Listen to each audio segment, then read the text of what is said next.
لجیهان یکم میناکا بویاخا پوران کب تیکل کرنا زیرن 24 ایار هاتیه فرموله کرن جالی فابریکا انگو کمپانیه که دیار بکری و جبو بازاره تیوه گوهاستن یکم بر همین کب زیر هاتنا آماده کرن یه جبو اخراج کرنه جی به مراسمه که که پارزگار دیار بکری مدیا و کارسازن باجر بشتار بون برای کتن خودی کمپانیای محمد جانسوز دازانی که او سال 2003 و جبو که به مارکای کامازن هر تن پروژه و خباتن لخو زیده کرنه دانه برخو اونها مارکای وان یا بویا خاپوران خودی پیاسه که برفره لبوی بر هم آخویان نو ایدی هلبرین میناک و یکم جی دانه دست بکرن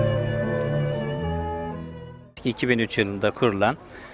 اموک کمپانیای بویاغا پوران جه سالا 2003 و خو آست با آست گاو به گاو مازن دکن کو ایرو ام هاتنه و آسته مخواست به برهمه کی کو به المنت هری به نرخ کو هر سردم نرخ خو پاراست یا و زیده کریه المنت زیر جبو پورن جنان کو جنجی گرینگترین گیانن لجیهانه دیاری بکن ام لوی داره روزانه 250,000 برهم هلدبرینن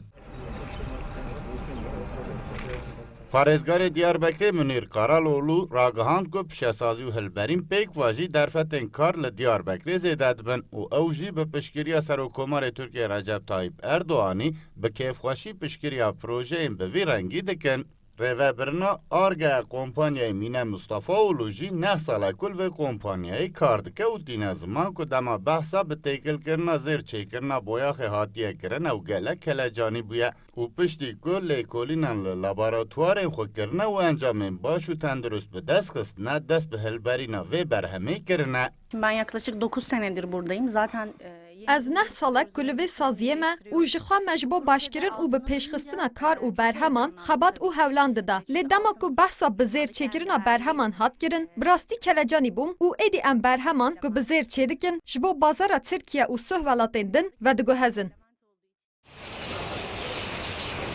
Di merasima danasîna boyaxa poran ku bi zêrê 24 ayar tê çêkirin de balhat kişandin ku Diyarbekir di warê ramedan û pişesaziyê de her diçe pêştetir diçe